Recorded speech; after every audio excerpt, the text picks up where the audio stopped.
Hey, welcome to Talking in Stations. It's Matterall. I'm here with the gang from TIS. It's April 9th, and we're just going to have a casual show today, talk about some of the stuff that happened this week. We'll get you a little bit of a war update because a lot of things happening today and will be happening over the weekend. So we'll talk about that as well. For now, I'd like to say welcome to Rundle. How you doing? I'm doing great. Good evening, listeners, viewers, and fellow participants. All right, Tiberius is here with us. Hello, everybody. Sorry I sound like terrible. And we have Gergorian here as well. How you doing, Gergorian? Greetings, fellow Empyreans. That's it. No more Ashtarothis. We have one.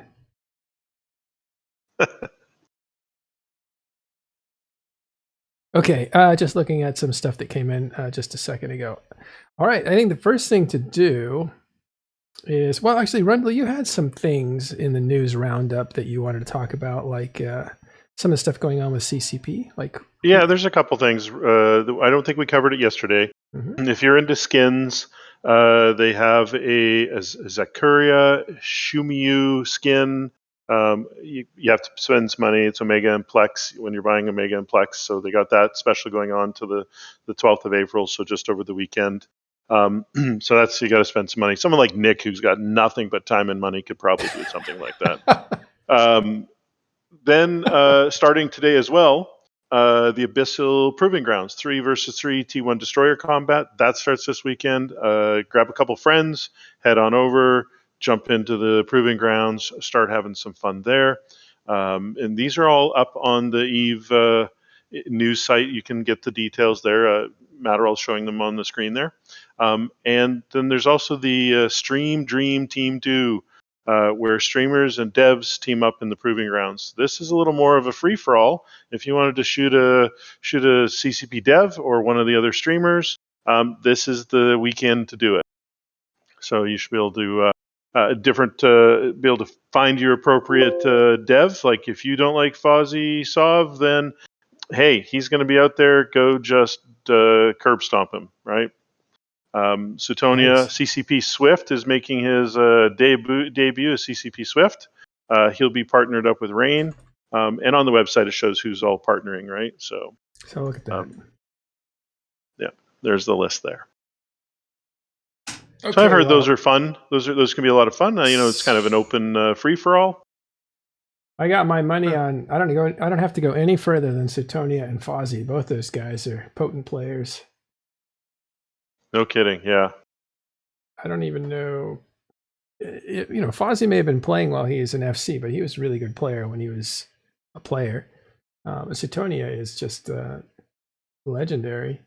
Yeah, I think these are all going to. Most of these are. Well, no, all of them are going to be pretty tough, right? Pando and Signal. Pando clearly knows what he's doing. Jebby and Convict, though, that's going to be hilarious. Yeah. But Convict, every time we see one of those Eve pulses, he's blowing up. So yeah. Maybe he'll be. I don't know what his role will be. Maybe he's going to run Logi this time or something. Right. I don't know. And Jebby's hilarious, so that'll be fun to watch. And he's good. Panda's show today was interviewing CCP Convict and that new guy, CCP Swift. Yeah, that new guy, Swift. That new guy, Swift.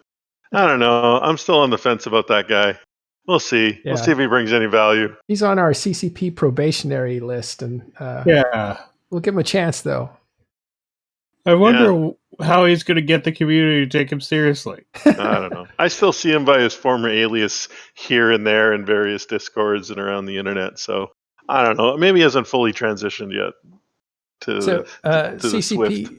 CCP Swift is Elise Randolph, who's well known to everybody and was part of TIS, and we're joking about him. That's what the inside joke is there.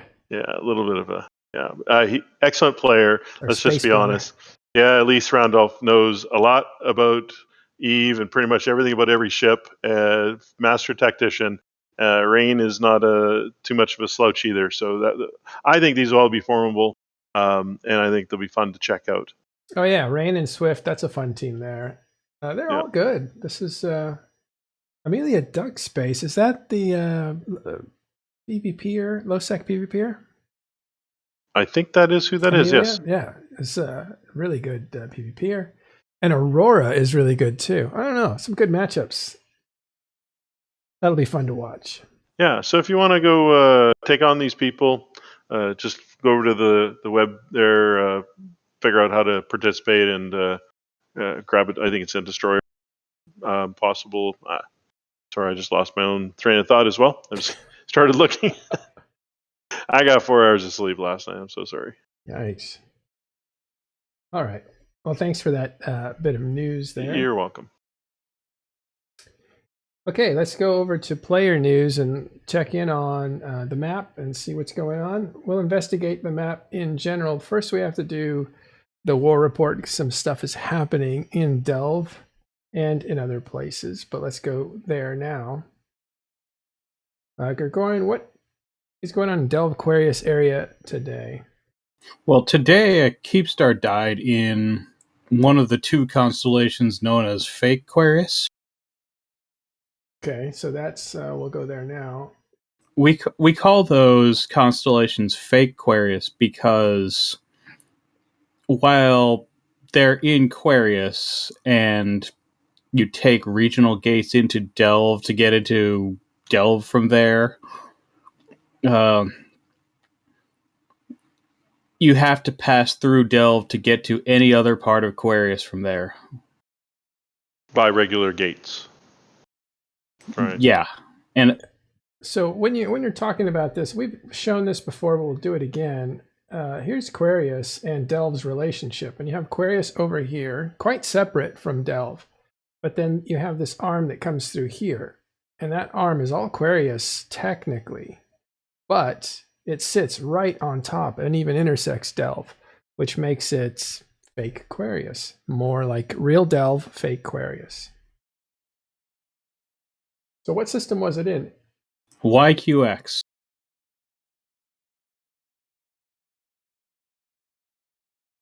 Looking. There's Right YQX right here. Yep. All right, that Keepstar went down. Is pretty expensive. I was looking at that.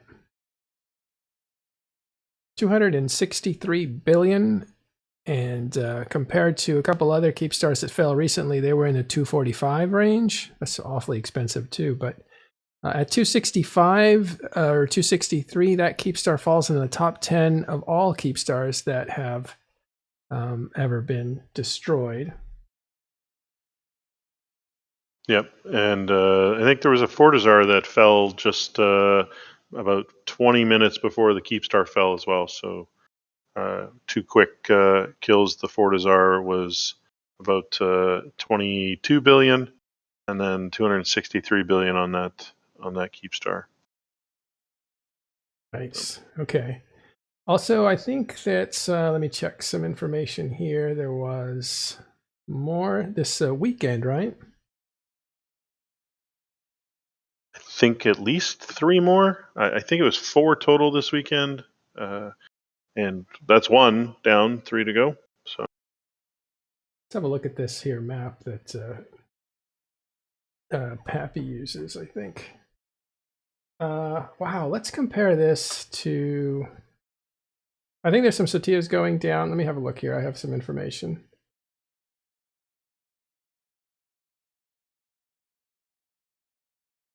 Let's see. Yeah, so... Sorry, gathering the news. It's all got to be synthesized before I go on air, and it wasn't this time. So this, I'm looking at it wholesale here, and there's just a lot of data. But I think there's a total of 4 Keepstars going down this weekend. There's 1 today, I think maybe 2 tomorrow and 1 on Sunday or something. And also some Satios and a few other big structures.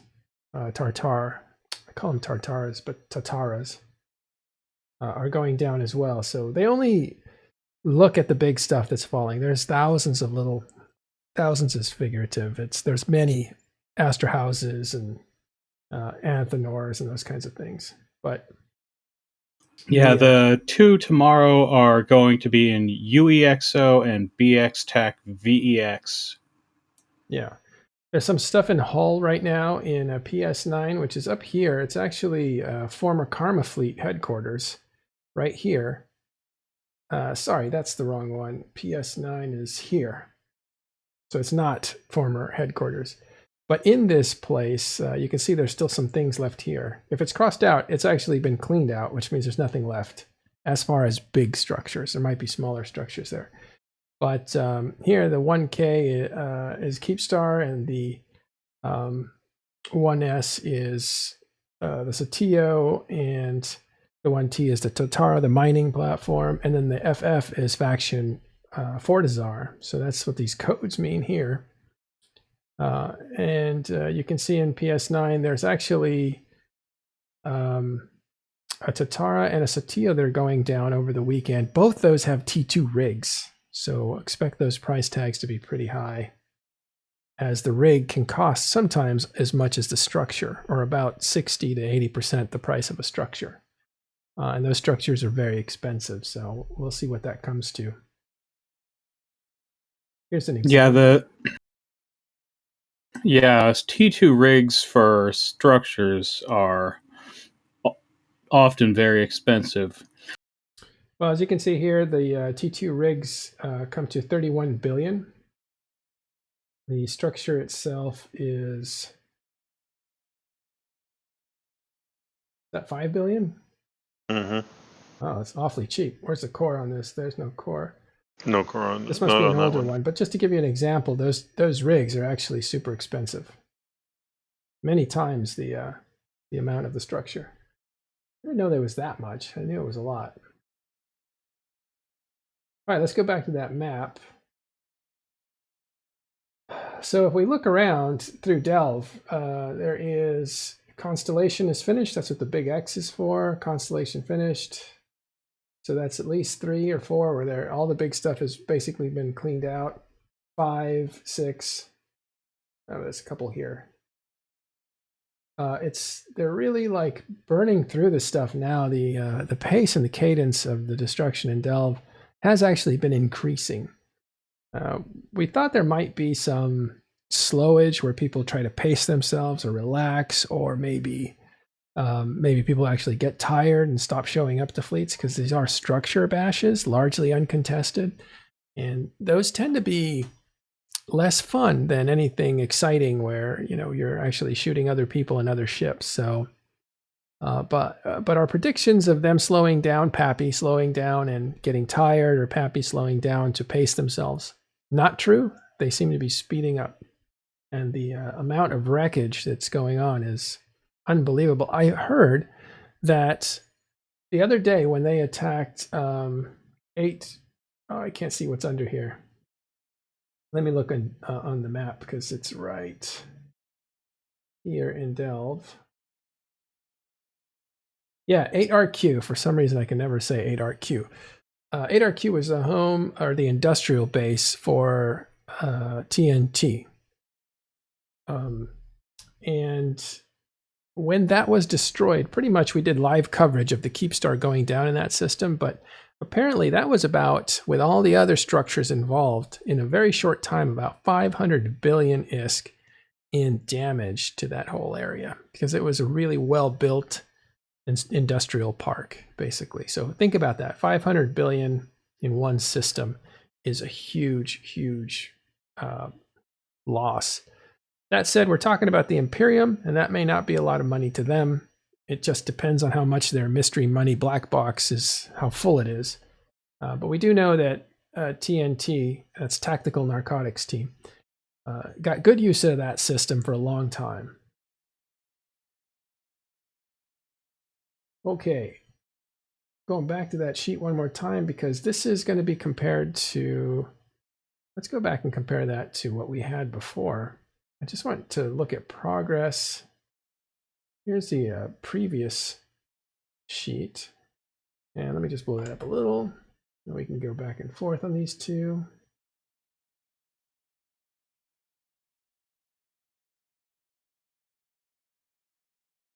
Okay. What?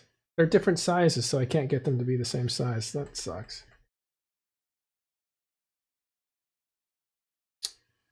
That's the modern one. Are these the same? Well, maybe there's another one to go back to. Let's see. Yeah, that was the same one. Let's go to this one here.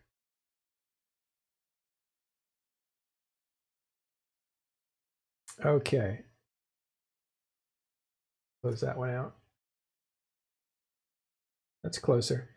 So this is before. This is after. Let's go back to before. You can see there's a ton of stuff that was in 8RQ. And this whole area had a ton of stuff. Again, this is the super industrial area. Good space farming. And this is where a lot of infrastructure was built for the Imperium when they were in control of this entire area. And this is where it's at now. And you can see these systems are completely cleaned out. And these systems, I think, have Keepstars now that belong to Test and Legacy, who are moving in. I believe more Keepstars are on the way as well, as they're starting to put in their infrastructure. Now, they have iHubs that have matured past 35 days, which means they can start putting in their own bridges. They can start controlling movement around the region, and that allows them to quick react in a defensive way to anything that is trying to destroy their stuff. The opposite side, Imperium did have control of those bridges and the fast, the fast lanes or the shortcuts and all that kind of thing to move around and defend their space, but those are largely lost. Imperium now, it just resides in one constellation, which is right now intact. But soon we expect that to start coming down. Right now, they're in the process of just leveling everything else. So 4 Keepstars in one weekend. Last weekend we had 6, and that's just a ton. I think our last projections, we actually made an error when we said there were less than 9 Keepstars outside of 1DQ. Incorrect. Outside of the constellation of 1DQ, there were 9 Keepstars, we believe. But in that constellation, there's 5 in one system, the 1DQ, the capital system. But then there was like 5 more or 4 more in the constellation, which puts the overall amount as of last weekend at like some 25 Keepstars in that area. I don't have the exact number on me. But the numbers of Keepstars are coming down, so that big wall. What was that website, Gergorian? Do you know what it's called? Come at me, bro, or something? That one? I don't know its official name, but I know which one you're talking about. Come at me, bro, Eve Online. Let's see if that pops up. No way. I'll never find it with that title. Yeah, I'll never find it. Somebody has it, I'll take it, but I don't know. Anyway, it was... that one, the one with all the Keepstars with the PAPI head that pops up. Yeah, it was interactive. Yeah. So, but I don't have it at quick access at my fingertips. All right, let's look at... there's this timer board too that we look at to kind of get an idea of like how much stuff is going to be attacked.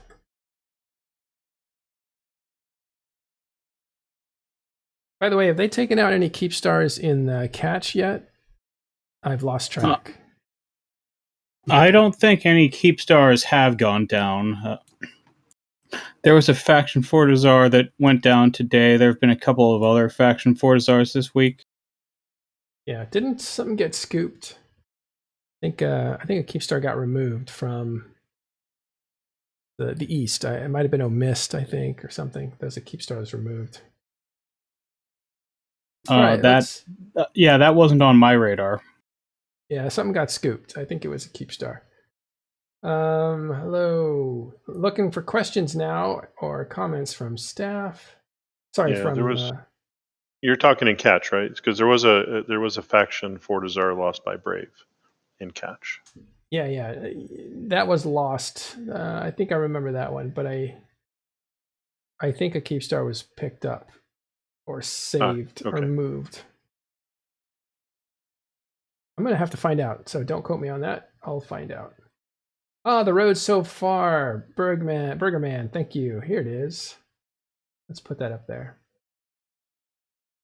So it was not called Come At Me, Bro. It was called the road so far. And it's a little memey thing, but it does inform you, which is why we're showing it.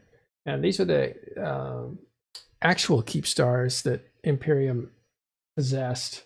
And if you look, there's a lot of red there. Those reds are actually destroyed. The yellows are in the process of being destroyed. They are in reinforce. And the green ones, most of those green ones are in the 1DQ constellation, not necessarily the system. But these 5 are in the system itself. Yeah, to your credit, it does say "Come at me, bro" at the bottom there. So you had that. You did remember that. That's the meme. But this is something else. Oh, also, if you roll over, then these little test horde combination characters pop up and start wiggling around, which you can remove with a. Yeah, that's not only do they have test and horde, but that's also the hat from the NC skeleton, and I think there's something from PL's Phage too. Yeah. Yeah, it's a whole combination for PAPI. Yeah, it's as combination of as much as they could get. So Maury Sith says, "Wow, I still can't believe this. There was a time when most of, sorry, I lost track of it. There was a point in time, when most of Eve thought that the Imperium had won Eve. So that it was kind of a widespread thought. Oh, Imperium, Goons, they've won. They control everything. They're their end game. They had the better idea for a while. Then the game changes, and then you have to come up with a new idea. Basically, for instance, for a long time they were a group that basically said, we don't like renting. We're not going to rent. We don't like that idea. It's terrible. We like the more sophisticated stuff like OTech, like figuring out what the bottleneck in industry is and then attacking it and owning it, and therefore forming a monopoly like OPEC, right, for fuel. But in Eve, it was OTech for technetium or technetium, depending on how you say it. And that was kind of neat. It had reflections in the real world, and that was a way of making a lot of money, also showing soft power and hard power, and it just had a lot of attraction to it. And Imperium didn't like the uncouth extortion racket or the renting, which is kind of the same thing, two sides of the same coin. But renting paid a lot. I think Elise actually told us that they were making considerable multi-billions, maybe even trillions, like a month in renting. It was an unbelievably high number that renting was bringing in. So that model was working. But the CFC had enough money at the time, CFC, the Imperium now, to defend themselves. At a certain point, gambling money was actually politicized, which was unusual. Normally, gambling money want to keep a low profile. They don't get political. They just want money. But a situation erupted in 2016, and there was a really wealthy IWAN-ISK gambling website that decided to use their money in a political way, which was to attack their enemy. And for a while, that won the day until that whole sector of the game, the gambling sector, was outlawed and banned by CCP. At that point, you had the Imperium's model, which was get a lot of people, secure your space, and manufacture like crazy. That became the dominant way of life. Empire building, we called it. And that has been true for the last 3.5 years. So every era has a formula, a winning formula. So you can say PL won Eve at a certain point, or Goonswarm won Eve at a certain point. But when the formula changes, they have to stay on top of that change, or they are subject to natural selection, I guess. And in fairness to some comments in the channel, that's a nullsec block view of Eve. There's winning in other areas. Snuffed Out could be said to be winning low sec because they can, form and retaliate against anyone everywhere. Anywhere in low sec that they want. There's high sec. TTT could be said winning the high sec alternative market space. It depends how you want to play Eve, how you want to slice it. Nullsec tends to be one of the major engines of the economy and of change in Eve, so it does tend to get kind of a little extra attention. But I think Matterall's the same. Like, there's all sorts of ways. There's no right or wrong way for this game, but I shouldn't speak for Matterall.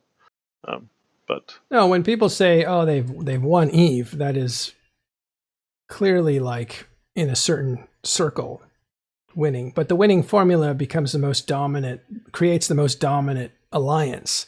And in a sense, they push weight wherever they want to. If they want to come in on high sec, they can cause turmoil, and nobody can answer that.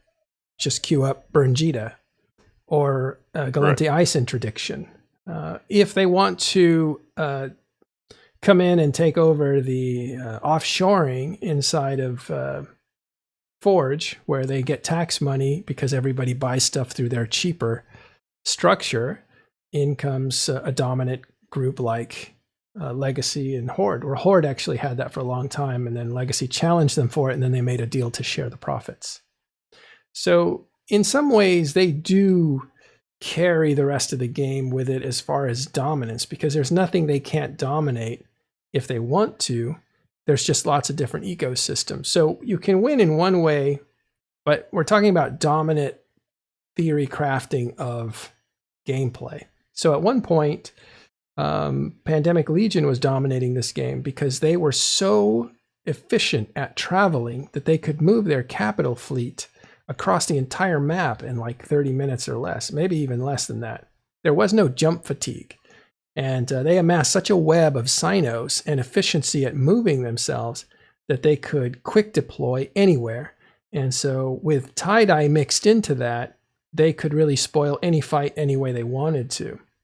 They would won that era. And you had the devs come out and say, look, the players have just solved the game right now with the Wrecking Ball. That's when you could drone assist, take your drones, attach them to a different pilot and say, assist that pilot wherever he shoots, you shoot. And when you have thousands of drones doing that, you basically have an instant death button that person that is receiving all those drone fires, it's an instant death button for him to push on whoever, and he could just alpha one after another. And in order for them to stop that, it was literally like a Death Star. So it's a ball of just incredible amount of firepower.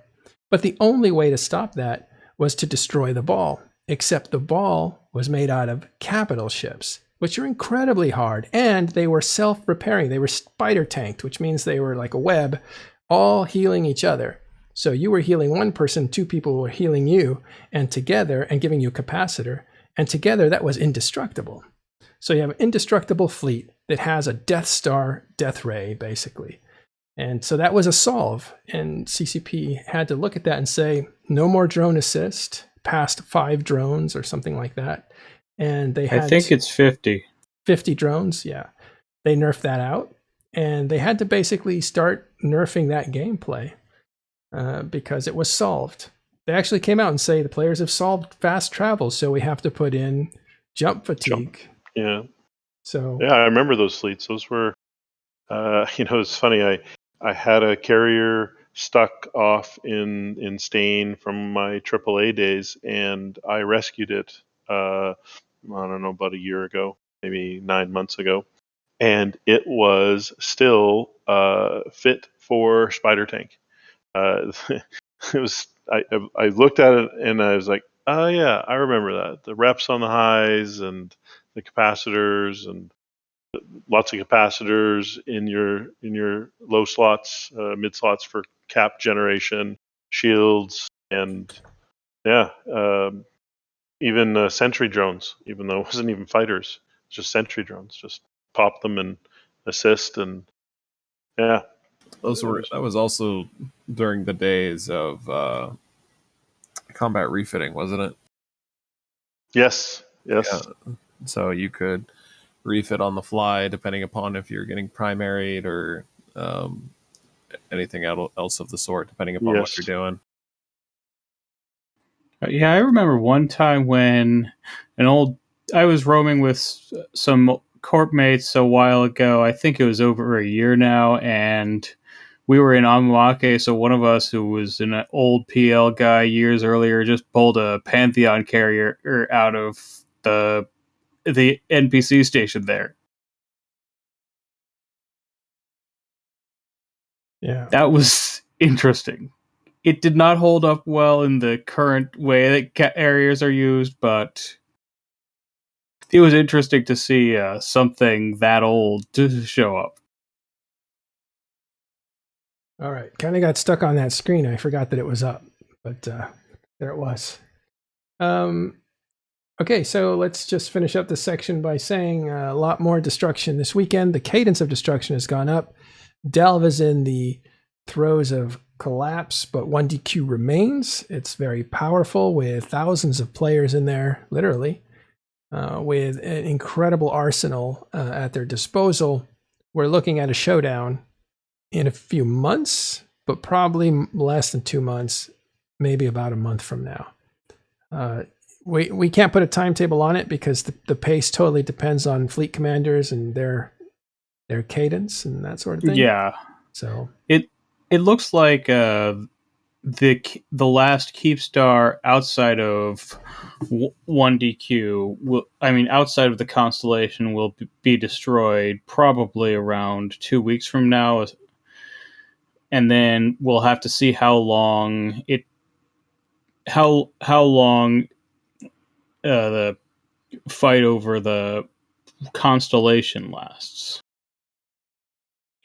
And that could take a long time because, again, it's very well fortified. It's very defensible with as many people as they have there. I really don't see, and I open this question up to you guys, I don't see, in my estimation, any moment where Imperium starts to like crack and have chunks fly off it. Like, in other words, people leave in droves. And they still have a lot of people. So I thought that maybe PAPI was hoping to have that moment by now because they assumed a lot of the people were just there for the money and the riches. And so once that disappeared and it was no fun and they weren't able to build wealth like they could before, that would be something that would make people just leave the Imperium. But that was a misunderstanding of the people who are in the Imperium. On the other hand, there are people that can probably still mine and rat in relative peace because everybody's busy in Delve, this area, or in Catch and Legacy area. But everybody has alts that lives here. So maybe those alts are having a free pass, doing stuff, earning money, earning ISK outside of Delve. And there's no real pressure to leave. Why would they leave? They're still able to rat just away from this area through a jump clone. What do you guys think of any of that? Well, go ahead, Gergorian. Yeah, I think that I would not expect a huge amount to leave all at once. There have been every so often you see a few people leaving, but it's not happening all at once, and I don't expect that to change. Yeah, and I think I don't think we're at that point yet. I think that if that event will occur, it will be after the events of 1DQ and the 1DQ constellation, because there's still the majority. I've said this before. The people who wanted to leave because the majority of the Delve that they played in is not where they can play. They've already moved on. They've taken their gameplay that was appropriate for there and substituted it for somewhere else. The people who are left, or at least the characters or of the people, are in the PvP mindset. So they're just waiting. They are doing the things, and they're there because it's engaging and fun gameplay. and they're good at it, and they have kind of the moral support of each other to fight with, and there's lots of good fights, and they're a big group of people. They got some great pilots, and they're still fun to be had. I think bottom line, there's still fun to be had for them. Once that ends, if it ends, is when the real cracks, I think, will start forming. Right now, it's still in a I can play and have fun mode. Once they go to if they go to NPC Delve, that becomes a completely different style of play. It has its own challenges and its own problems, and it makes it harder to move around. You can have jump clones and you have alts and you can do all that, but the amount of PvP and the style of PvP will drastically change when that happens. And there'll be people who won't be interested in that style of play. More small gangs, maybe a little more piratey, black ops, dropping on people, except stuff like that. It changes dramatically when the events of 1DQ and that constellation come to a closure. And so I don't think we're there yet. Yeah, one of the things about the constellation that makes it easier to defend is if you look at the shape of it, there's this dead end area that you can only get into. The only gates into this dead end area are in 1DQ itself. So for Intosis fights, PAPI will have to probably move fleets through 1DQ for Intosis. Well, that's what the backdoor. That's what the fake Quarius, fake Delve, whatever you want to call it, is so important, right? Because that is a pathway, at least in to part of that system in the 3-D and N-8, and so you can put pressure on 1DQ from a couple locations. But yeah, that back end of that you have to go through. Because you're not going to be jumping in. It's all still sino jammed and locked down, unless there's a way that you can get around that and get into those systems and somehow break those. If that ever happens, then that'll be that'll be interesting to see how that plays out. Right? Imagine if you could get into 3-D and somehow break a sino jam and YTAC-O or something. I mean, oh my God. Fake Quarius will definitely see some fighting, but if PAPI can't get into systems like YTAC-O and 8WA, then it'll be very hard to take any iHubs in the constellation, even for 3-TAC-D and NTAC-8, because even if you just focus on the nodes outside of 1DQ itself for Intosis fights, you still have the majority of Delve is behind 1DQ. Absolutely. The challenge is there for sure. No two ways about it.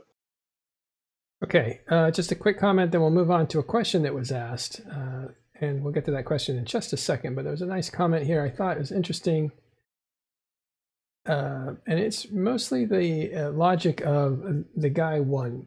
He says, however, goons hate to be, one of the goon weaknesses is they hate to be restricted.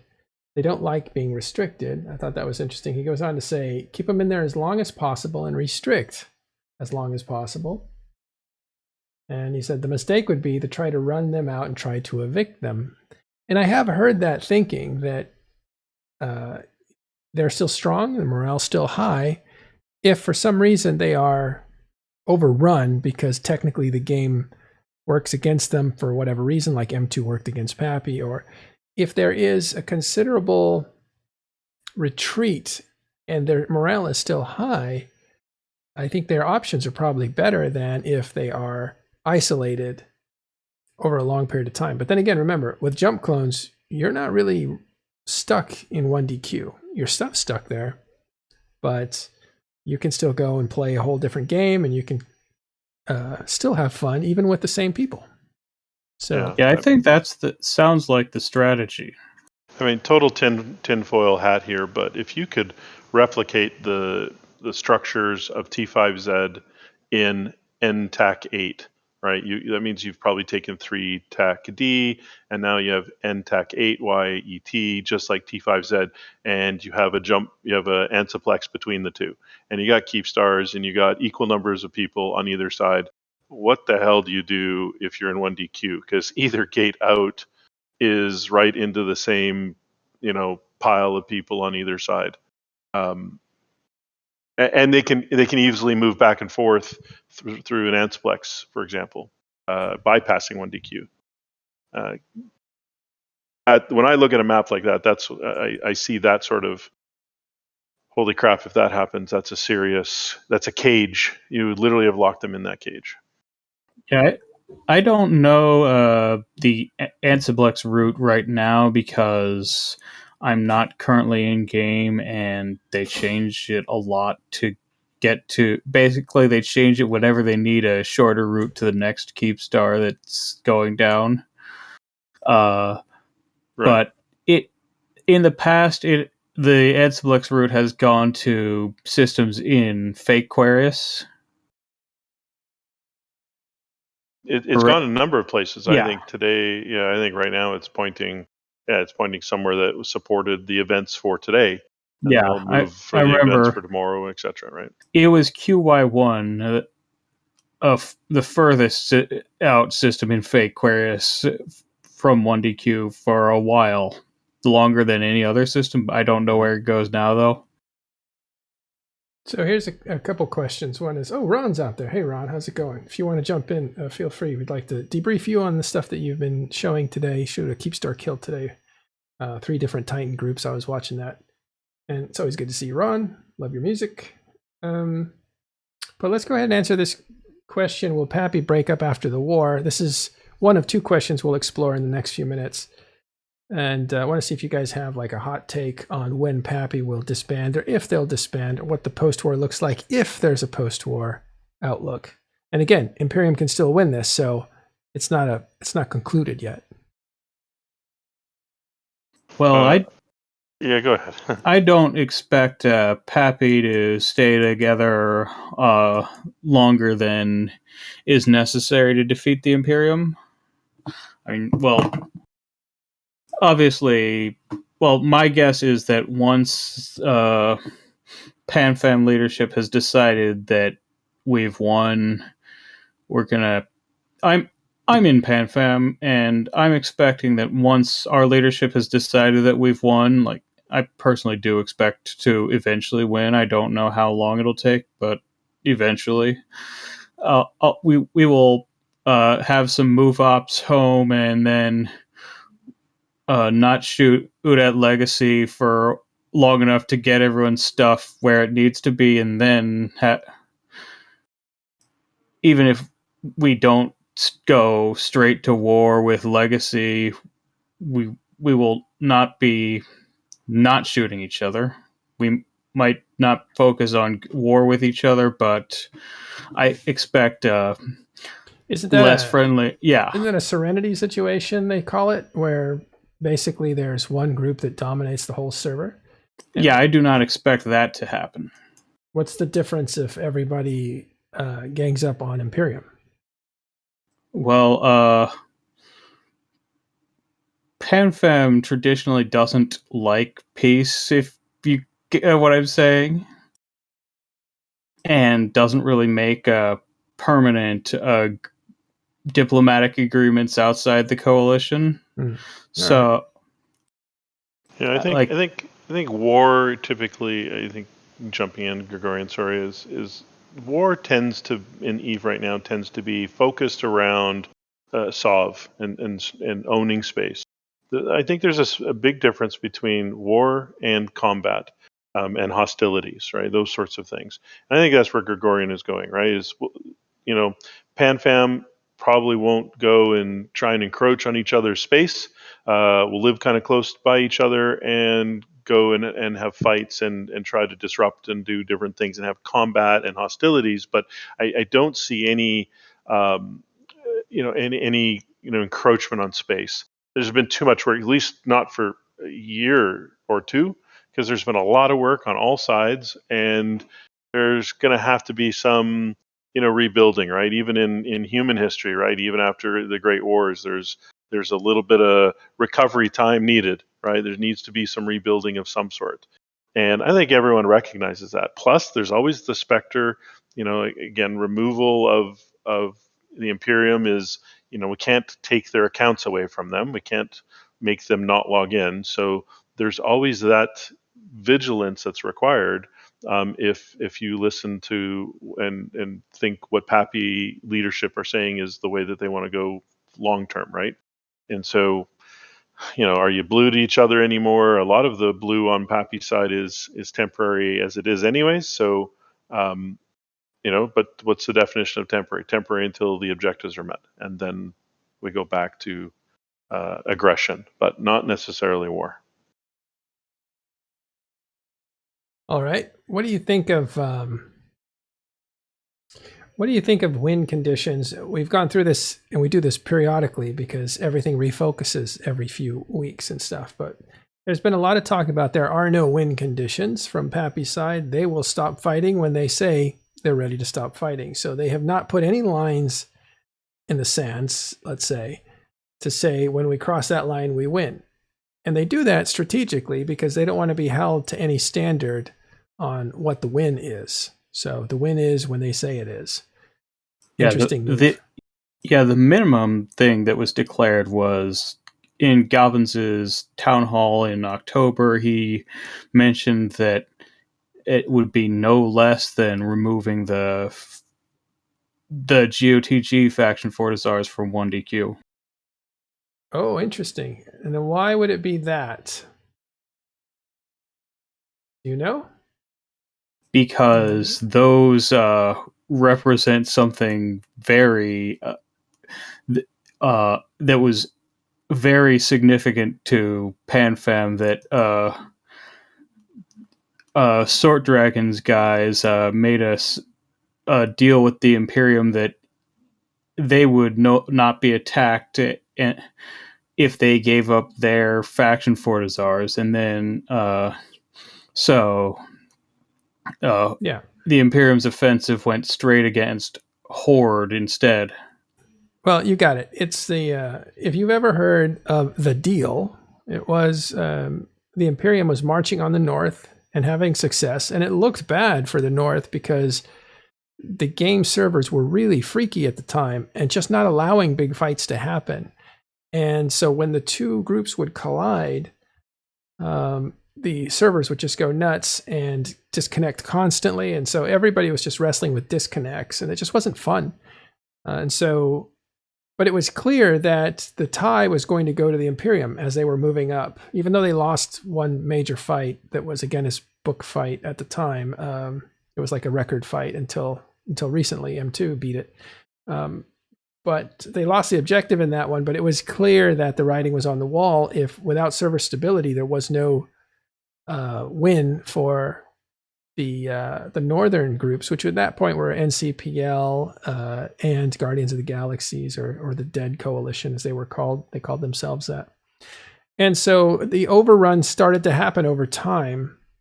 And Sword Dragon thought, well, let me buy some time for me and my friends. And so he said, I'll make a deal with the Imperium. I'll pay you off. I will literally pay you off, like the barbarians, right? Like, I didn't Romans buy off barbarians saying, look, we'll give you money. Just don't thrash everything and go back to where you came from. That's more complicated. Okay, historical.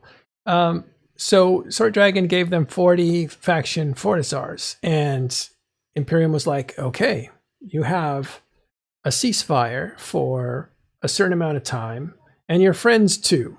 But their ceasefire ends early, and yours is like 6 months. Their ceasefire is like 1 month.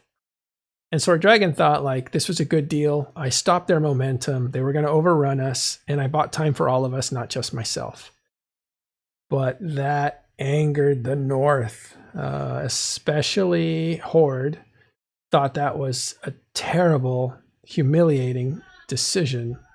And later, months later, the North rose up against Sword Dragon for making that deal.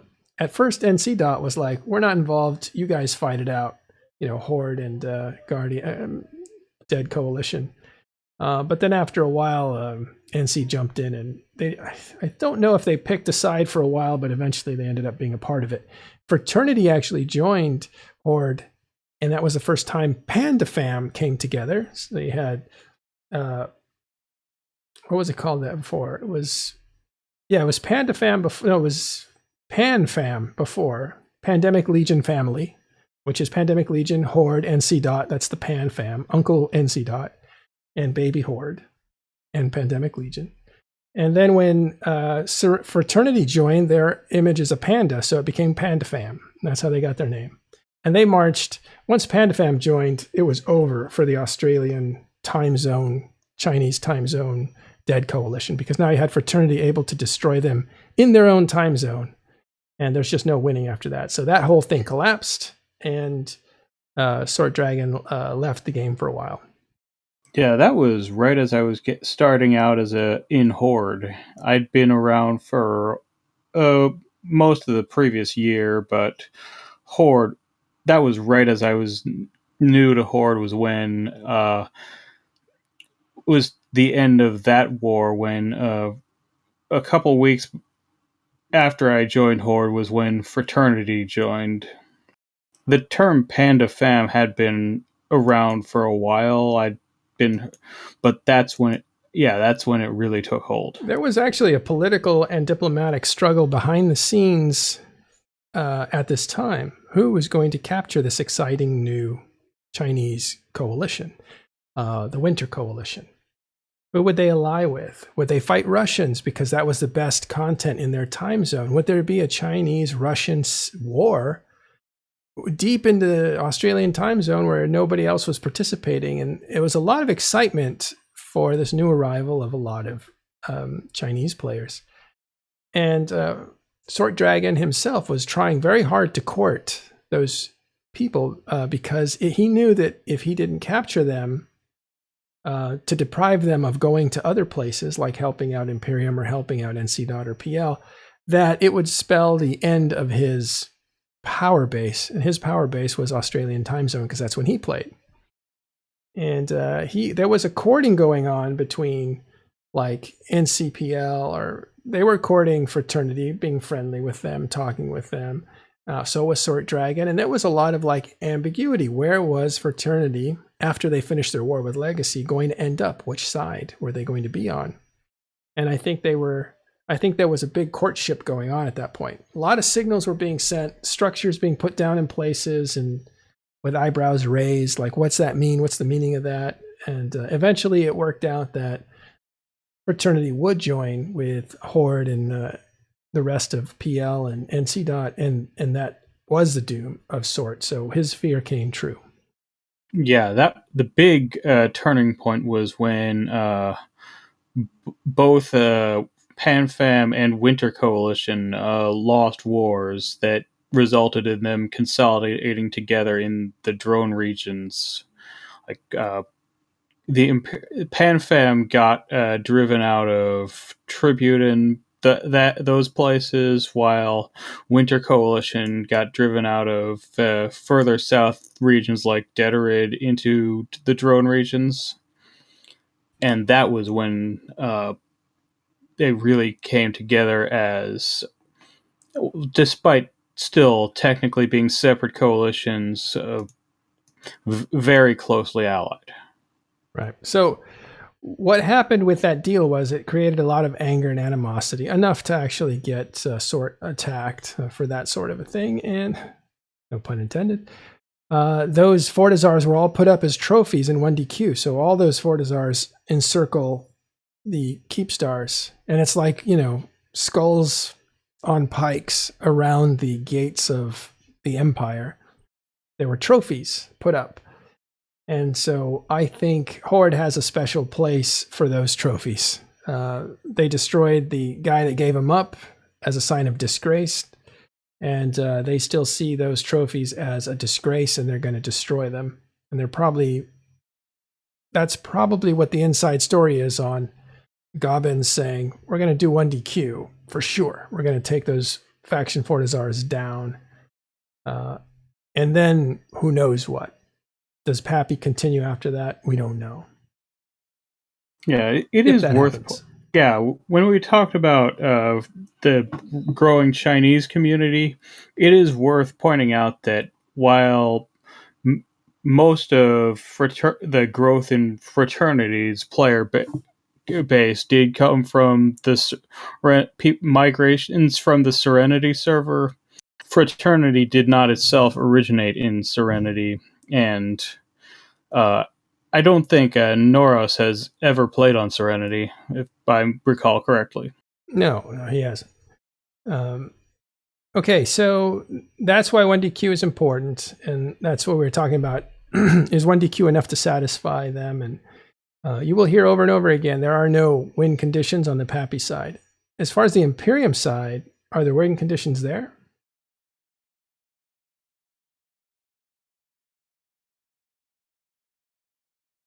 On the, well, how does the Imperium declare winning this war? Yeah, I think I've said it before, and I still believe it. It's the I don't know how to say the sanctity of their people, right? They stay together as Imperium. The Goons live. It's not about space, because their narrative has changed a little bit, but there has always been a bit of a constant. We can go wherever, and as long as I can play with my friends and play with the fellow Goons and Imperium, then we'll live on. Damage control there, right? It's setting expectations as a backstop, and they've been doing that quite a bit. It's called moving the goalpost to some people, but I consider it more like cushioning the rhetorical backstop of the next. But you asked what could be a win condition, and what is their win condition? What do we know is their win condition? Is there one that's publicly stated? No, not that I've seen. I don't. Their win condition is fight to the end, and you can't kill us. We'll hold 1DQ. So if you want to say their win condition is PAPI fails at taking 1DQ. Then Imperium wins. I think their win condition is public. They said test is next. It's a hell war against test. So a win condition for Imperium is to defeat test and to crush him into dust, and to really do to them what test wants to do to Imperium. Yeah, that is why their public rhetoric has been trying to characterize PAPI as doing the bidding of test and Vili in particular, even because they want it to be entirely about test. Kind of like how they didn't like the name World War B because that made it about them and not the coalition in general. So Defiant says, no matter all, that's after the war. Although they did say it at the very beginning of the war, maybe he has a point. Maybe it's like, we're going to survive this war, guys. And then after we survive it, then we're going to kill test. But I don't remember that rhetoric coming out like that. I think their rhetoric was test is next on July 5th when this war started. Right from the start. They didn't say, let's survive this and then kill test. They were like, we're going to kill test. They're next. Because we already killed everybody else. We already killed Bob. We already killed Sword Dragon or whoever. We already killed everybody else. Test is the people that we're going after. They've applied the phrase test is next to mean a few different things. Like, for a while they were saying that it meant that when the war was over, that PanFam would stab Test in the back. Really? I didn't hear it that way. It seemed very action-oriented, like Test is next, we're going after them. And they did. They went right into Omis. That in ages. They haven't said that in ages, though. It's the same thing as Goalpost and Herf Blurf, and of course, you're going to come. If someone's going to challenge you to the fight, the first thing you say is, "Yeah, I'm going to kick your dick in the dirt." Right? That's the response, right? If you're Imperium, we're going to fight you. No, screw you. We're going to fight you. It's just of course they're going to say that. But now, when is the last time they've said, by the way, just give us a couple more months and we're going to kick the shit out of Test? Well, that hasn't been said any time ever. But you hear it a different way. You hear it, PanFam's going to break up after they can't beat us. And once they break up, we're going to take it to Test. Like, we're going to take out Test. I don't know. You're right. Things have changed, so we don't know. But it seems like their idea is to survive in 1DQ, not to be driven out. Maybe that's a win condition. At that point, they've won. But what have they won? A stalemate? you're in a safe room and somebody else is living in your house. That's not any way to live. Yeah. So there has to be a win condition of we have to purge them from our territories. And then at that point, do you declare a win? Like, we've gotten our territories back and the invaders have stopped. We won this war. I guess that could definitely be a win. But I don't know if that's their win condition. That would be I think that seems like the win that they're trying to most have people expect. Yeah. All right. Last question, the one we were going to get to was blob warfare. What do we think of that? It depends how you define blob, right? You talk to a low secker, like you had the guy on the other night. To him, a blob is 50 or more players, right? I think for me, being in fleets of 200 is quite enjoyable. I like it. Fleets 300, 400, 800, 1,000, I enjoy it. As long as the server keeps up, I enjoy it. Now, 1,000 people dropping on a group of 100. It's fun if you're the 1,000, not fun if you're the 100. But yeah, I like it. I think I enjoy it. Test is next in the green room is what I just read, and I was like, "Oops, Ron's here." How you doing, Ron? USMC. Good. Yeah, I was walking by and I heard test is next. And I'm like, oh, okay, I didn't know. So yeah, I'm here. What's the win condition for Imperium? Well, I think for Imperium, it's about survival, right? It's just about their ability to play the game, and I think it's a low bar, and I think that's cool, right? They're just defending. They're going to lose all their SOV, cool. But, how strong can they stay, right, as they move along? Do you really think that they would stay? And Rundle, that's what you said too, right? Surviving. Yes. So do you think staying in 1DQ is, if they just survived, at what point do they say, we did it, we've reached we have survived this whole thing? Like, at what point do you say that? Because it just seems like they're really locked in a permanent conflict if Test lives all around 1DQ. Yeah, I think it's going to be about when they decide they don't want to be the Safari, right? As PL used to call it. And, for them it'll be, well, we could, maintain this until 2070, but we're not going to because we don't need to. And then just move along. Yeah, when you said the Safari, I thought of how a lot of people treated Providence. Mm-hmm. Yeah, that's right. And they found the idea that people wanted them to stay around just so that you'd have a little group to shoot at to be quite offensive, which is understandable. And that's part of the reason why when they made the ceasefire with Wrecking Crew, they used that time to move out instead of try to rebuild in Providence.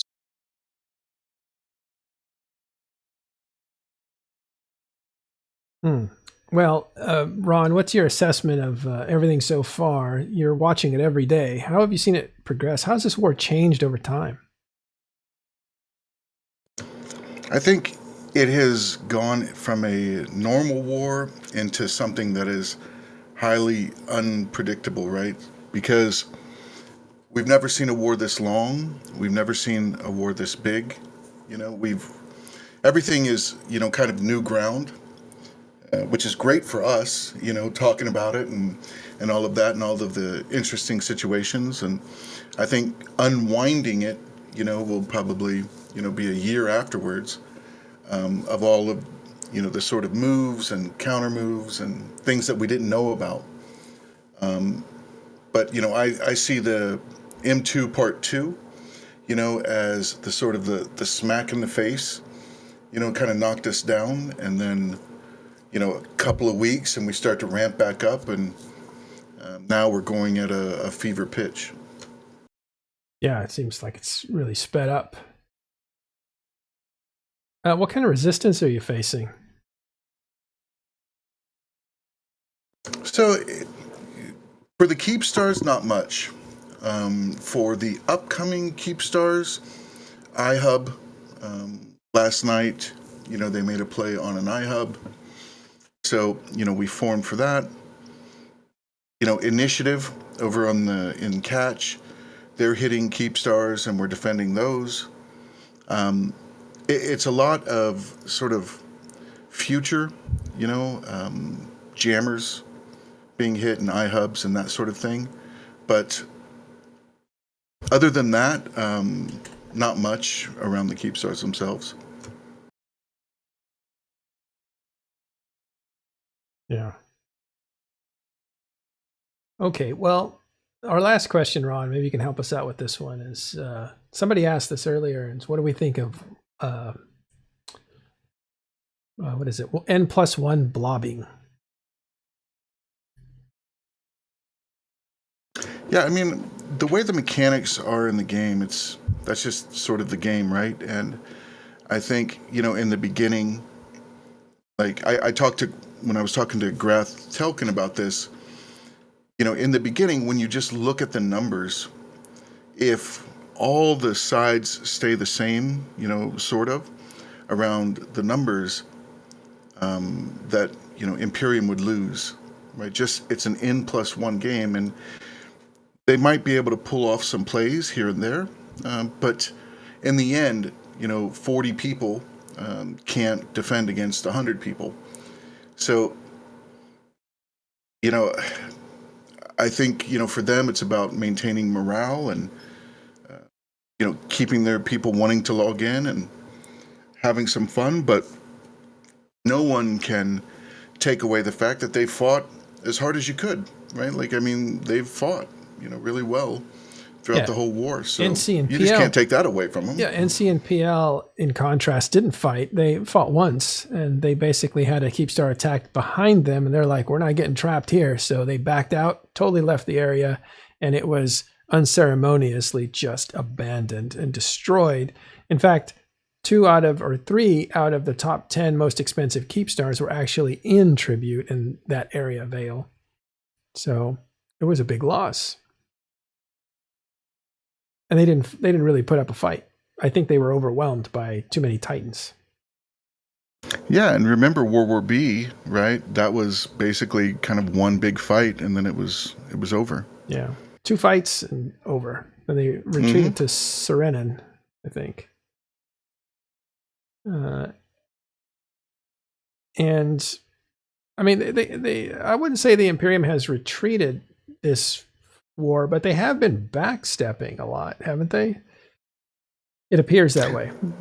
Yeah, I mean, they don't really have a choice, right? So they're putting up their fences, and then, the angry horde is beating on the fences, and now the fence starts to crumble, so they build another fence right behind it. So just trying to slow down, the process and punish us, as we continue on, which is, completely reasonable. It's just so different for everyone because we've never seen anything this big or, like this valuable, I guess, right? Like you're talking about, 3, 4, 5 regions, and it's just massive.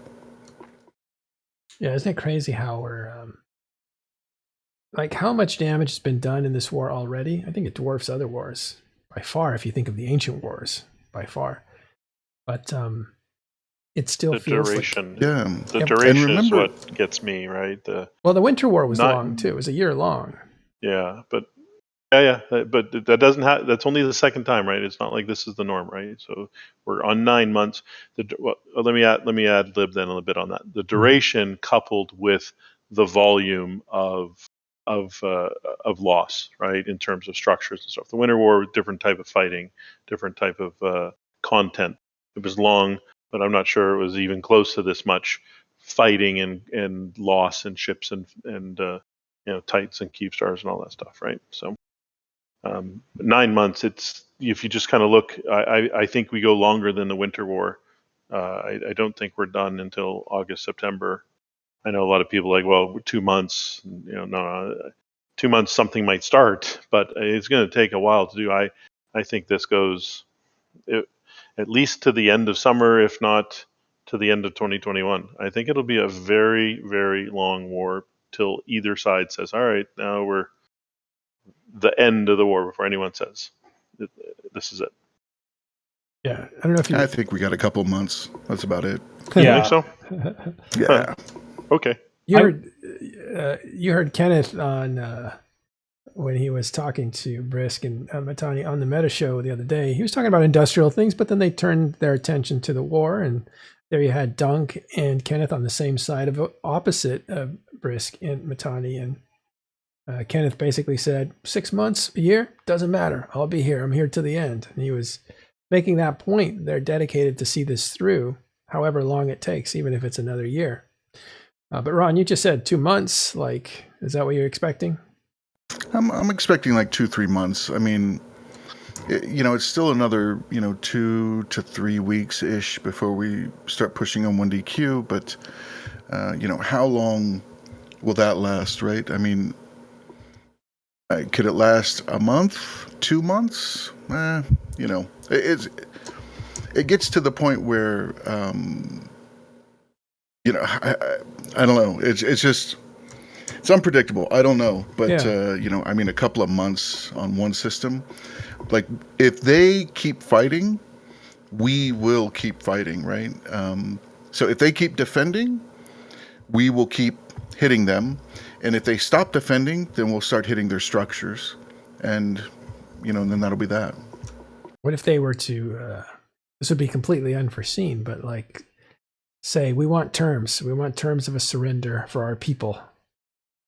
No, Never gonna happen. no. I know, but I mean, in Not in their the DNA. real world, something like that might happen. It's not in their DNA. yeah, I can quote. Well, it's I mean, also a game. their blood will rain from the skies, or something. What was that quote? I forget. Yeah, you're There's close. all kinds You're of close, Ron. quotes. You're close. Yeah, like they will. What was the other one? They will burn. No quarter or some nonsense after World War B. Oh my God. Oh yeah. So it's a lot of fancy rhetoric talk. Mm-hmm. Well, Yeah. I made the assessment a while ago that this was, and at least totally disagreed. So I'm probably wrong. But I was like, I think they want to deplatform Mittens, and that means it's a fancy way of saying, like, shut him up, basically. Like, take away his power base, make it hard for him to talk big because somebody who's this small just can't. And if you wither down Imperium, he loses that influence. Maybe his rhetoric changes. Maybe he becomes more diplomatic. Not that anybody would deal with him that doesn't want to deal with him now, but who knows? Like, what a world looks like when the 800-pound gorilla has lost 600 pounds. Like, and you don't see it as the decider. Let's put a weird term to it. Of conflicts, because that's one of the problems now, right? Yeah. I mean, the thing is, that the whole like kind of test is next meme. I mean, the reality is that, when the coalition breaks up, Imperium's going to steamroll us, right? So that's the whole purpose of this war, right? I mean, that sums it up, which is they, as an individual unit, can steamroll any one group in the server, right? Or used to be able to. It's clearly visible now, isn't it? Yeah. So, like, any kind of doubt, I mean, that's the reason for this, right? Like, we are pushing, all of us gathered together, and we had just ended a war with Winterco, right? We had just finished fighting them, and we were fighting with PanFam as well, but while we were all fighting amongst ourselves, they were just getting bigger and stronger and richer. So we are fighting them to prevent them the ability to steamroll any one group. And it won't be over until that happens. Let's talk a little bit more about the sensitive part of this whole thing. But do you think that the leader of the Imperium has been a good leader in terms of diplomacy, not for his own people? He's obviously very popular among his own people, but in terms of diplomacy, working with others. I mean, I don't know who the worst diplomat in the game is, but I'm sure he's sitting there right next to him. Like, So not a good his diplomat. diplomacy is, he's got the diplomacy of a goddamn hungry tiger, like talking all this rhetoric, and then guess what? The music has stopped, and now you're sitting alone, right? You can't, talk about burning everyone and talk all this nonsense, and then when the music stops, you're like looking for chairs. Well, I mean, he's been hiring, some third-party groups that have, been doing stuff, but at the end, it's like, you kind of reap what you sow, right? Yeah, that's kind of how I see it too. That There's only one person whose diplomatic skills got an in-game item named after him, and it's not the Matani. Sword Dragon, but well, that his critics were Sword Dragon's critics were he backstabbed everybody all the time, and I think that's what that joke was, because Falcon was making those items, and I think he was kind of poking at people, but I see it the same way as Ron. I think I don't see a situation where everybody comes against your group if you didn't manage your situation better, I guess. Like I kind of feel like there is a scenario in my head where this war doesn't happen because you have managed diplomacy better, or you have managed growth better, or you have managed power, hard power versus soft power better. Like or maybe not. I don't know. Love him or hate him, as far as diplomacy, Sword Dragon was one of the best, like, period. I mean, you hate everything that he does, but as a diplomat, as like a politician, man, he pulled crazy moves out of crazy moves, and he did flipped around and backstabbed everyone, and he has did everything. I mean, he probably had some fun doing it, but he also made some catastrophic fails. When he went to war with Nulli Segunda, and his entire coalition fell apart because they were not going to follow him into war. I think that was Test that basically said, "That's your fight, not ours." And also the deal cut both ways. It could have been a stroke of genius, but instead it ended up costing him his entire kingdom, So it was, I'm not saying he was a bad diplomat. It's just that he made really erratic moves, and he was very harsh. If he didn't think you were worthy, he was harsh on you. And if you thought you were worthy, he was like washing your feet. So it was hot, cold with him. And a diplomat through and through. yeah, maybe, but it was too public. That was too visible. If you're going to do that, you do that quietly, I would assume. It's not like I've ever been a diplomat doing stuff like that. Actually, I did negotiate the sparing of a Keepstar, which turned into the Tranquility Trade Center. I would like to put that out there because I always do. One of my things. So. Not without. And that was a fun little story when you're Keepstar. There was like a little bit of drama there. That was interesting. Yeah, it was fun. I actually got some of it on video. At some point I'll release it, but I promise not to for a while because it was, comms of a fleet. Oh, so. I'd like to see that actually. I've never seen that. Yeah. That'd be cool. Yeah. I kept the logs and I kept the video of us picking up the Keepstar and what a calamity that was. And just what a Goonswarm actually defended me. I was an NC dot, right? So they came in, they defended me while I picked up my Keepstar so that Ivana wouldn't take it or whoever else, because people were waiting for it. And it was Asher's fleet that came in, and he's like, and he was super professional. I loved listening to him on comms, and he was like checking with me and checking with his group and checking with me, and it was awesome being in his fleet. And I was just hearing the comms. We're the ones doing the operation, picking up this thing, and it was bugged out, and we couldn't pick it up. But the funny part was, as soon as they came in, as soon as that fleet came in and all this stuff comes in, these, Goonswarm fleets are messy, and they're like, you just hear them saying, don't shoot the Keepstar. We're here to protect it. Don't shoot it. The first thing they do is come into a system, just start shooting. So it was funny to hear that play out. It was a lot of fun. It was a dramatic moment. I had the same experience with Asher, working with him in the Winter War. He very professional. Like, all the guys were great. Like, completely different than like the Reddit world or whatever. Loved it. Loved his help in game. Yeah. Yeah, Reddit brings out the worst in all of us.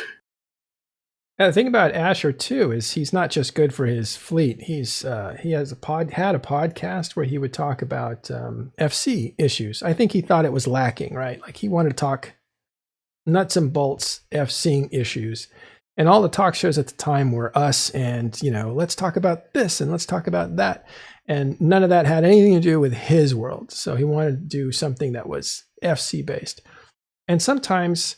Well, he'd have guests on, and he'd have really good discussions with them, and it was enough to you could understand what was going on. It wasn't too much jargon, but sometimes he wouldn't have a guest. I think at least once, and so he talked for 1 hour alone. Just it wasn't live, so it's a little bit easier. But he literally did a show by himself, just talking about FC issues, and it was a good show.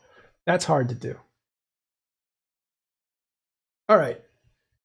Ron, thanks for coming by. Appreciate it. Rundle? Very good. Yeah, there's one thing I'd like to point out about the metaliminal storms.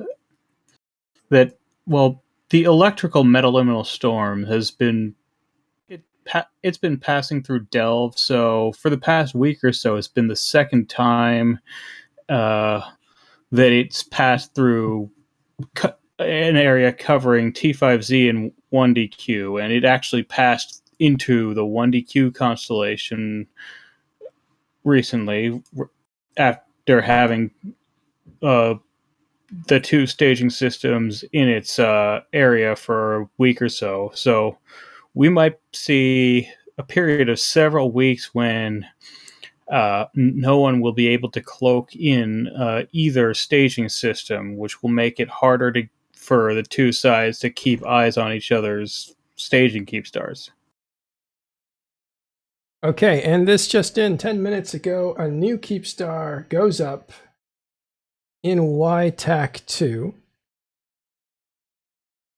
There you go. New Keepstar test just anchored it. YTAC2 is the regional gate from Fountain into Delve. Yep. And it was the difficulty in taking down that Keepstar was why PAPI moved Supers up to Fountain and in order to speed things up. Well, new Keepstar there, except this time it belongs to Test. So that is a very, very important system. That's a historical system. PL lost a ton of Titans there early on when Titans were a big, big deal. And it's also been a border crossing that is incredibly important between these two regions, Fountain and, let's go to Universe, Fountain and Delve. We'll take a quick look at how big that jump is. Let's see the universe map. There it is. This long arm here, that's that jump. So YTAC2 is right up here. It's the bottom part. And the Keepstar belongs to FedUp, not Test. So let's get that clear. FedUp, not Test. Put a Keepstar in YTAC2. They're moving in, it looks like. So Fountain, I think, is also being reconquered now. Still, Initiative is in there. I think Siberian Squad is in there. They're an NPC Fountain. They're living out of an NPC station. And we saw some information that they are not looking to conquer any SOV for the foreseeable future, but they will contest structures and even iHubs in the area. So we'll see what happens with Siberian Squad, but they're stuck in there as the place is being reconquered, it looks like. All right. Awesome. We have some breaking news as well that a bit over an hour ago, there was a Reddit post coming from, I believe that Reddit account belongs to Noros. It's the same account that announced the super capital policy for extractive expecting from Delve, that MTACO EE8 is now going to be a Freeport complex that anyone will be able to dock in and use the industry structures there and live out of the Keepstar. Oh, wow. And that chains to a nearby low-set Keepstar, too, so you have a good path. Yeah, right it back into Lone Trek. Tazy, I think. Tazy, right. Tazy. Something like that, right? Wow, so if you ever wanted to live up north, you don't have to be beholden to any group. You can actually just live in the Keepstar. And you do have to make sure, not convince Fraternity that they would want to cut your docking access. But well, that goes without saying, right? But that's pretty cool. If you wanted to have your own deal, there's a Freeport in MTACO. That's very interesting news. Now that I believe belonged to NSH, so NSH must not have permanent access to it anymore for their own purposes. If this is being Freeported, I wonder if they're involved or if they've been if they've changed their mind about living there. We'll have to find out. Yeah, and the announcement does look. The announcement of the Freeport complex lists the tax rate for all the structure services. Like, I think Fraternity wants to make money off of people doing industry in there. Yeah, it's 2% for market tax, reprocessing 2%, manufacturing is 10%, reactions 10%. That's smart, and cloning 100K. Those are all very reasonable. Remember, those are low. I think they want to get a lot of people doing stuff in there, so that it's a nice. That's a pretty good. Those are pretty good rates because it's not 10% of your overall job. It's 10% of the system. So it's actually usually end up being the structure fees are usually quite cheap compared to the system. The system, if it gets overcrowded and too many people are building that system, it becomes very expensive. So we won't go into that now. We're done. We're a bit late, and it's time to go. Rundle, Gergorian, thanks for hanging out. No problem. Thank you. Fun night. Yeah. Chat was interesting. Yeah, well, it's Friday, so it was casual day. But we did talk war and gave you some history in there and some breaking news there at the end that was really great. That was kind of handy. Some more breaking news, just 1 second. Let's just check in on this. It's Friday night, folks. Breaking news night. Oh, this in from Fraternity. That is not true. Let's see. Oh, Keepstar still owned by NSH. It won't be Freeported. Only the Tatara and Satio will be Freeported. Okay, so got that wrong. And I'm glad we didn't. Okay, that makes a lot more sense because Freeport Keepstar sounds like a bad idea. But that makes a lot more sense. Okay, so let's make that clear. Keepstar still belongs to NSH, not a Freeport. You can't live in there, but you can use the facilities around. And this is not unlike Eve Mogul, which has the Yeti brand of structures. And he had the same situation when PL owned MTACO. So it's the same situation as it was in 2018. All right, we're going to send you now to Open Comms, where you can see some more lounge and talk with a great group of guys. Drayden's running that team. And I want to thank all you guys for hanging around with us. And Rundle, Goran, thanks for sticking around. Tiberius was here earlier. And Ron came to visit us, which was awesome. Thank you guys very much. Okay, we will see you Sunday for the weekend report on Talking in Stations.